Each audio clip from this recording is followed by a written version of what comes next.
Fluorosis అనమాట. జనరల్గా ఈ ఫ్లోరోసిస్ అనేది ఏంటంటే మనకి మైల్డ్, మోడరేట్, సివియర్ అని 3 స్టేజెస్ ఉంటాయి. అయితే ఇప్పుడు ఈ కేసులో చూసినట్టయితే కనుక నోడతారండి. సో ఇది మోడరేట్ కేసు అనమాట, సివియర్ ఫ్లోరోసిస్ కాదు, ఇది మోడరేట్ కేసు. సో ఈ విధంగా పంట మీద మనకి మరకలు అనేవి బాగా ఎక్కువ ఉంటాయి. టీత్ వైట్నెస్ కూడా ప్యాచీగా ఉంటుందన్నమాట. అయితే ఇది ఎందువల్ల వస్తుందంటే వాళ్ళు చిన్నప్పుడు ఒకవేళ ఫ్లోరైడ్ ఏరియాలో పెరిగినా కానీ, లేదా వాళ్ళ మదర్ ఈయన కడుపులో ఉన్నప్పుడు ఫ్లోరైడ్ వాటర్ ఎక్కువ కంటెంట్ తీసుకున్నా కానీ ఈ విధమైన ఫ్లోరైడ్ టీత్ డెవలప్ అయ్యే అవకాశాలు ఉంటాయి. అయితే ఏంటి అంటే ఇక్కడ విషయము, ఈ విధమైన ఫ్లోరైడ్ టీత్ ఏంటంటే పంటి పుచ్చులు త్వరగా వచ్చే అవకాశాలు ఎక్కువగా ఉంటాయి. Fluoride teeth, over fluoride content ఎక్కువ ఉందనుకోండి టీత్లో, సో అదేమవుతుందంటే మనకి పంటి పుచ్చులు ఈజీగా వచ్చే అవకాశం ఉంటుంది. ఎందువల్ల వస్తుందంటే ఈ ఫ్లోరైడ్ టీత్ అనేవి జనరల్గా సాఫ్ట్గా నార్మల్ టీత్ లాగా ఉండవు, చాలా రఫ్గా ఉంటాయి అన్నమాట. సో గట్టిగా స్క్రేప్ చేస్తుంటే మనం ఇట్లా గీక్తే కనుక పొడిగా టీత్ అనేది పౌడర్ మాదిరి వస్తుంది. సో ఇట్లాంటి ఫ్లోరైడ్ కేసెస్ ఏంటంటే చాలామంది నెగ్లెక్ట్ చేస్తారు ఫ్లోరోసిస్ ఉన్నప్పుడు. దానివల్ల ఏంటంటే పంట మీద నోట్ సార్ బాగా, సో పంట మీద ఈ విధంగా బాగా గార ఎక్కువ పట్టడము. ఓకే, పంటి పుచ్చులు నోట్ బాగా తెరవండి. సో పంటి పుచ్చులు బాగా తెరవాలి ఇంకా. సో పంటి పుచ్చులు ఎక్కువగా, సో ఈ విధంగా పంటి పుచ్చులు ఎక్కువగా రావడం అనేది జరుగుతుంటుంది.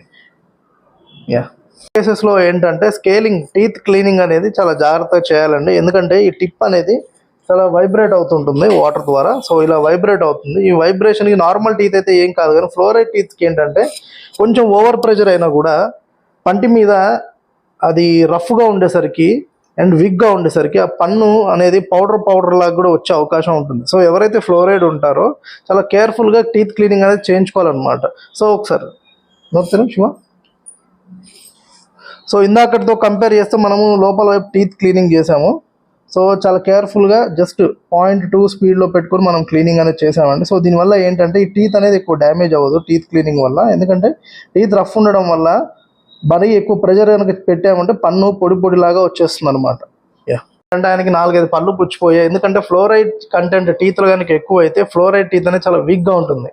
ఫ్లోరైడ్ కంటెంట్ మనకి